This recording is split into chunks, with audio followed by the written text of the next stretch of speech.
نبقى في داخلة وذيبو، حيث انطلقت البارحة فعاليات مهرجان بلدية الشام الثقافي والرياضي بحضور جمع من سكان المدينة. يأتي المهرجان في إطار تنشيط الساحة الثقافية والتنموية بالبلدية.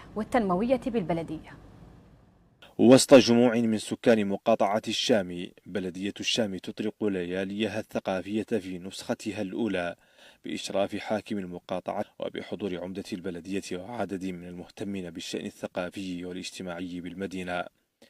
يهدف المهرجان الذي شهدت ليلته الأولى فقرات وعروضا متنوعة من التراث الشعبي إلى إبراز ما تزخر به هذه المقاطعة الشمالية من موروث ثقافي مزج بين الثقافة الشاطئية والتقاليد والقيم الاجتماعية الضاربة في القدم. تدركون ما لهذا النوع من الأنشطة من أهمية في تحريك الساحة الثقافية على مستوى المقاطعة.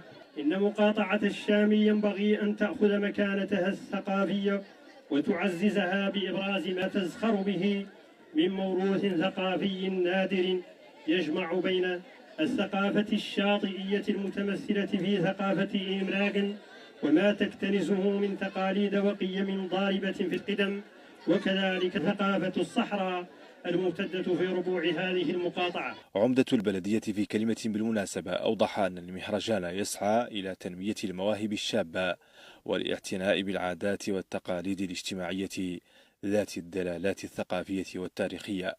هذه الليالي نسعى من خلالها إلى خلق فضاء ثقافي للشباب من أجل إبراز المواهب وتنميتها وتنمية قدرات الشباب في المدينة وتعزيز الحوار البناء. بدورهم المندوب الجهوي لوزارة الثقافة والفنون والاتصال والعلاقات مع البرلمان محمد المامي واللبوه ورئيس المنصة الجهوية لمنظمات المجتمع المدني يحيى الددة ذكر بأهمية هذه الأنشطة التي تنعش الساحة الثقافية في المقاطعة وتسهم في نفض الغبار عن تاريخ المنطقة الثقافي والاجتماعي.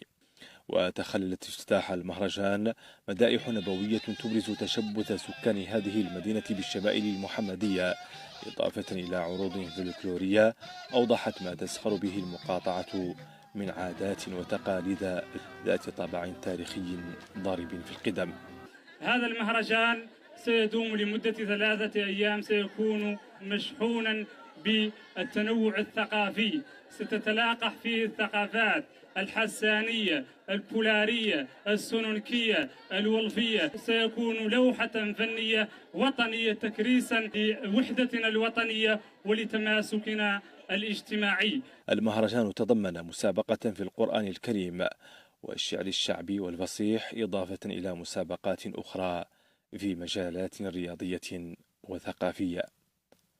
الشيخ الحميدي، الموريتانية، مقاطعة الشام.